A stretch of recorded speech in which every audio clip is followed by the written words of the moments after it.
Welcome to GLS Carriers Presents Team Talk. I'm Ken Cox. I have small hands, but they don't smell like cabbage. Today we've got Francis Ham, Kenny Kuntz. Behind the scenes we've got Danny. Hey. And we are Drivers for Drivers. So, Roger Everland has a birthday. Roger, happy birthday. Happy birthday. Woo-hoo. Appreciate everything you do with us. We look forward to many more years with you. And he's been here for quite a while. It's great. Scott Carpenter sent in a email just before we started and reminding me that August 20th through the 26th is brake safety week. So DOT is going to be out looking at your brakes. And again, if you're out there, you're doing your pre-trips, we can see that. Get down underneath, look at those brakes. If the brake pad is smaller than the back plating of that brake pad, I need a call right away. We need to get those fixed, like most Ricky Tick. So just keep that in mind. They will be out in force and looking at brakes amongst other things. You bet. And some of our trailers are disc brake as well, right? We got disc and we've got drum brakes. Yep. So yeah, be definitely cautious of what you're pulling and what your equipment is outfitted with. Absolutely. And speaking of trailers, Got some new ones coming. we've got new ones coming. Yeah, absolutely. These are trailers that were ordered last year that are just coming around now and starting to come in. So it's good to have new assets coming in. And just a quick reminder, make sure we're taking really good care of the ones that we have right now. Our fleet is getting refreshed rather quickly, you know, and just want to make sure we're taking real good care of them, doing our PMs, our services, everything it takes to make sure they're in good operating condition as we move forward. And one of the questions that we'll probably get from that is, can I have a new trailer? And I'll tell you, when I look at those questions from y'all and I go, hey, you know, Plumber Bob wants a trailer, I'm going to go, first thing I do is how many pictures and how many weeks have they sent me of the trailer tires? How are their pre-trips doing? And so like, that's the first thing I look at. So if you haven't been sending those in, then we may just go to the next feller or fellette. I look at it a little different. These guys, we got so much dedicated freight going now that, Sure. you know, these owner-operators just paying trailer rent. We're doing a lot of drop and hooking. Yeah. You know, it's nice to have new equipment in there, but they'll make more money dropping and keep rolling. You know, the name of the game is to keep the truck moving. Yep. You know, so Dollars. think about that too. I think all of our trailers are in fairly good shape. Pretty good. We've got a couple that, you know, sneak up on us once in a while. Jerry, thanks for, you know, doing what you're doing. Appreciate that. Definitely. I know that he had a very frustrating day, and so we worked through it, got her done, got the trailer fixed, and so yep, things arise, things happen. It is trucking. I need to know about that right away so we can get it taken care of. Is there a part of the trailer that gets neglected or that goes out, you know, like what goes out on a trailer usually? For me, from what I'm seeing, is tires, and I'm still struggling to get that curtailed. And I absolutely need your guys' help to do that. And that's why the weekly pictures coming in helps immensely. So we can get those traded out or swapped or get you back here before we have iron tire, the metal pieces in there. They go like, you know, with the rubber around them before they start showing. Where's my bat? I think we've added 30 trailers in the last year and a half, haven't we? We have.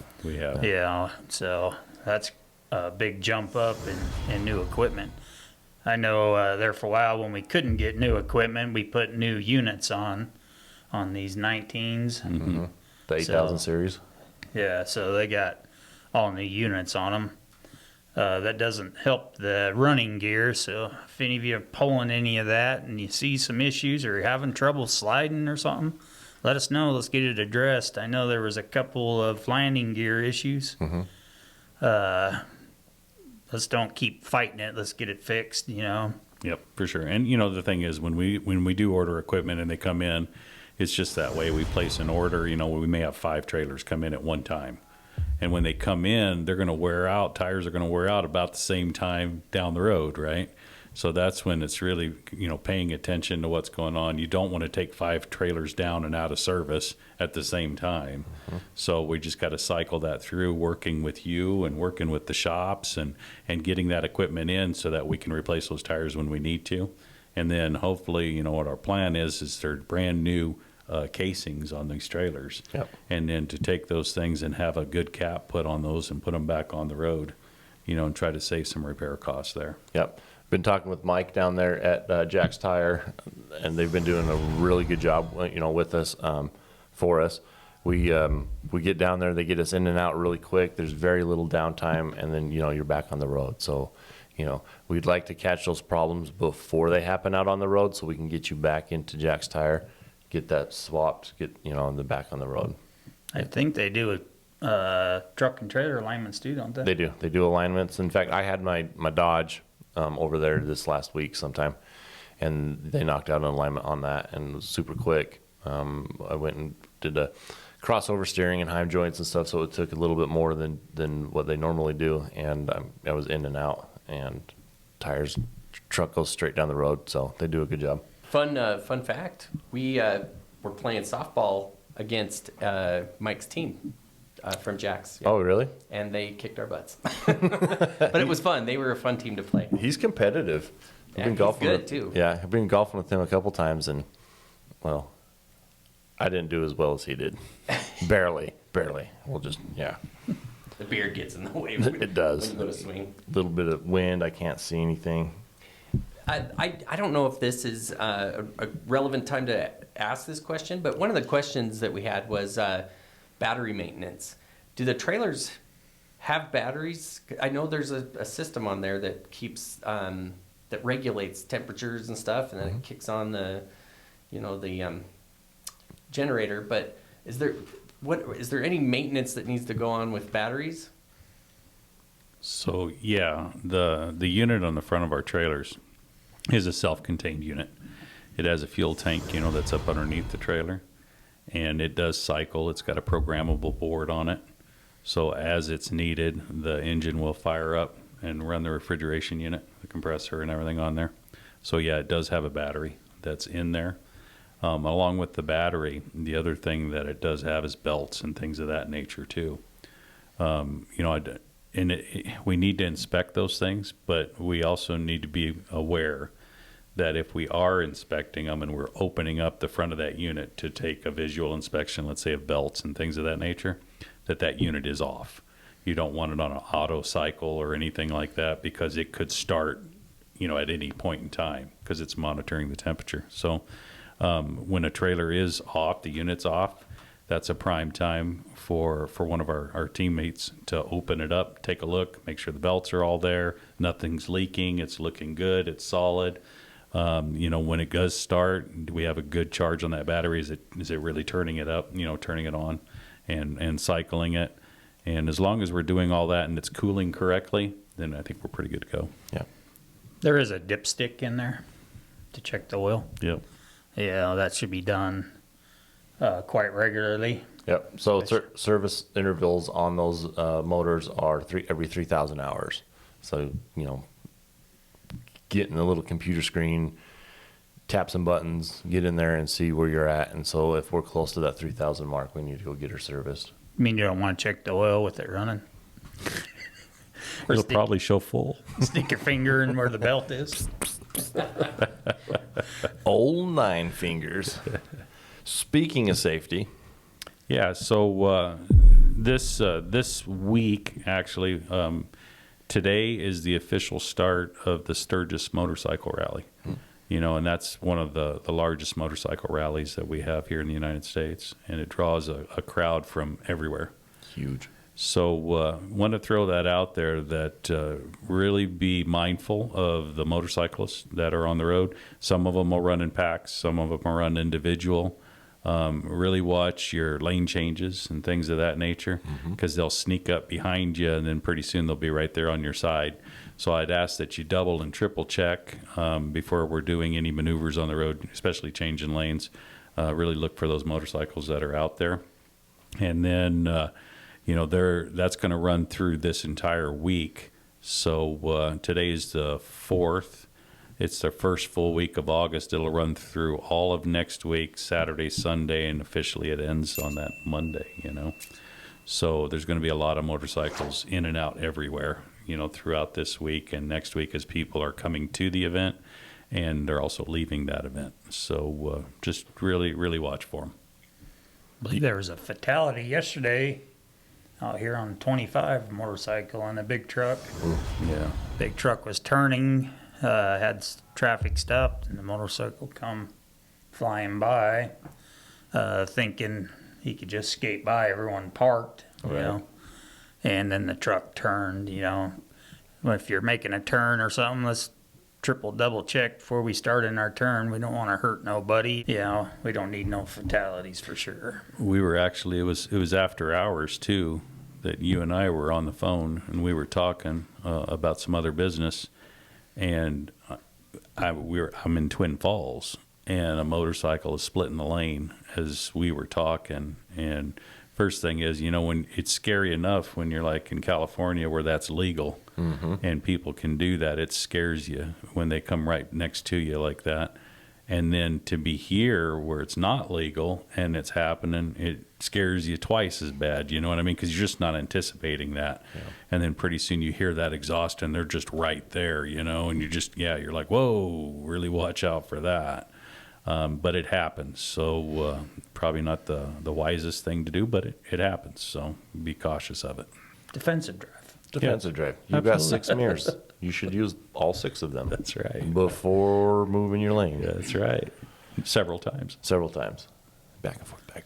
Danny, did you know that we have a sign-on bonus?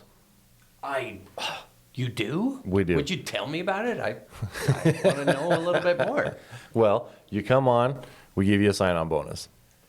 $2,000 within the first 90 days. Obviously, you've got to, work during that time. You got to deliver loads. You can't just, come in and take 90 days off and then, here's your check. That's paid out incrementally. But with that, we also have, wait for it, a referral bonus. What? Yeah. Oh my gosh. So with that, it's $2,000. If you refer anybody that comes in here, they're here for the 90 days, you're putting money in your pocket. $2,000, one driver a month. If you math that out, I think it's $24,000 a year. Yes, it is. So that's just by referring somebody.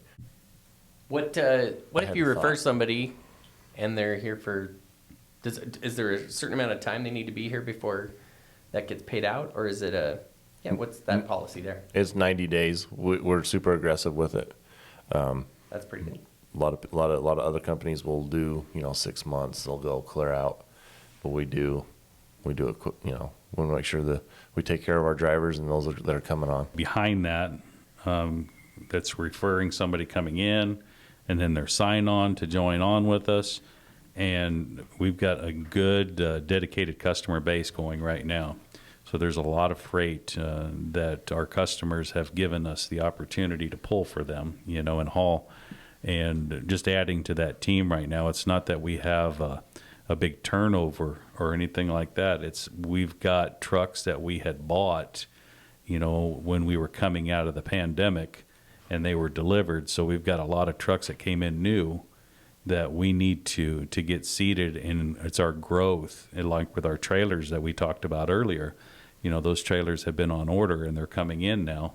So right now we really got to get some more teammates on and get that equipment moving. So that's really what it's about. We've had a few returning drivers that have ran for us in the past, and they went home. They had to do some stuff, come back, and now they're running with us again, and they're just out there killing it. Thanks, Rusty. Thanks, Rusty. Thanks, Charles. Thanks, Charles. That's right. Amos, where are you at? You came and talked to me. I need you to, follow up. That's right. I'm going to reach out to you again. We have had an influx of people with their own trucks coming on too here Yep. this last month. I think we're up 5. Yeah. Yep. Yeah, so we must be doing good that way. They all seem to like it and wanting to bring on more trucks. So that's good. Is there any, I know, as far as the referral goes, is there anything that they need to make sure happens so that it's counted towards their referral? Like, I know that somebody might think, hey, I referred him or her and nothing ever happened because they forgot a step or something like that. Sure. Excellent question. When you refer somebody, make sure that they know who you are, that you're referring them. During orientation and during the whole the onboarding process, I asked the question a couple times, hey, how did you hear about GLS carriers? Sometimes it's, well, I met a driver in a parking lot or something and, you know, talked you up and sounded really good, but they can't remember their name. So then I'm like, what do they look like? What number, you know, what was their truck? What, you know, yada, yada, yada, yada. So make sure that they know your name, make sure you know their name. And then if you refer somebody, let me know. I'll jot it down. And we can go from there. Same with, like, if I'm not in the office, Kenny does quite a bit of that too. So Do our drivers have cards and stuff like that? I know not everybody drives under our authority, but the one, yeah, is that something? So we do have some driver referral cards that I can get out to everyone. So if you're coming through and you're getting envelopes, stuff like that, and that's something that you're interested in, let us, you know, remind me, and then we'll get some of those, you know, referral cards out there, and that way you can write their name down, write your name down, or whatever. Yeah, we can get as many of those as you need. So 12. You want 12? Yeah. I got them for you. All right, 12 perfect. coming right up. Danny, ask me an off-the-wall question. And when I say me, I mean Francis. Well, I'm glad you asked. Here's a question that's come in, and it's off the wall. We want to know most dangerous loads you've ever seen. Have you seen any crazy loads or loads that you're like, that needs to be strapped down? Or, yeah, what's the most dangerous loads you've ever seen? Seen a loader strapped down with straps once. Instead of chains. That looked pretty chains dangerous. necessary. You need chains and binders on that. Yeah. At least one. Most dangerous load I've ever seen. And it could even be something that was handled well. It doesn't have to be, but that could have been dangerous. Sure. I once seen a pickup truck pulling 3 trailers, and I think they were moving, and they had a pickup truck full of stuff, and then that had a flatbed trailer that was full of stuff. And Tell me it was North Dakota. Were they all bumper pulls? They were all bumper pulls, and at the very end of it, it had a little tiny trailer that had a garden tractor on the little tiny trailer at the very back, and it was snaking on down the road, and I was thinking, wow. This ain't Australia. But that was kind of a spooky thing. I think other than that, and kudos to the guys that are out there running flatbeds and stuff like that, because they get some really odd loads, you know, and really challenging to be able to strap them down and boom them down and stuff. But I've seen some flatbed loads that look kind of spooky. I'm not saying that they weren't safe. They were probably 100% safe. They just looked really odd. Yeah. I once hauled a palm tree, California to Vegas. I had to strap that down. It was full size. I mean, it was bananas. Yeah. I wasn't think I bananas still with have the palms. pictures, so I might throw those in here. Okay. Yeah. I would say for me, the most dangerous load would be these guns. Oh, they are big. And dangerous. And dangerous. He's got a permit for those. It's okay. In a previous life, we did nuclear convoys. We would move the material on the airframes. So that would be, sometimes I was in the helicopter, sometimes I was on the ground. But that would probably be, for me, the most dangerous. For sure. Have you guys seen those blades for those big Windmills? windmills? Yeah, those. Oh my gosh, I cannot believe how ginormous they are. They dwarf the tractor. Like, they're just so big. Yeah, and that's super sketchy because their whole purpose in life is to catch wind. So as you're going down the road, it's like it's catching wind. Yeah. So when you get by those guys, you know, give them some room, slow it down. Yep. The ones pulling doubles actually have someone in the back steering the ass in. This didn't seem very safe to me. I wouldn't want to be the one back there. Firefighter style, Yeah, that's right. fire truck style. That's right. Yeah. Yeah. The way they can get around corners, they'll drive it that out to the side and then bring it back. Yeah. You see a lot of that in Europe. Yeah, That And way. they don't have as Oklahoma. much room either. Yeah. Over there. They've got the roundabouts and stuff they have to go to. They'll have two drivers that do that. Yeah. Seen a car hauler with a strap over a car once. I didn't think that was very safe. What have you guys seen out there? What's the dangerous stuff that you've seen? Yeah. Let us know, comment, share, like. Let us throw it on here so we can talk about it. Danny, do you have anything else you want to add? Those are two. I've got tons of questions that have come in, but those are the two today. Kenny, what else you got to add? I figured Francis had a safety tip. Well, I think on the safety side, it goes back to the motorcycle thing that I was talking about, and really, it's there's always traffic that sneaks up on us when we're running down the road. It's double and triple checking your mirrors. Motorcycles, they're just smaller. They're so much smaller, and they're quicker when they move.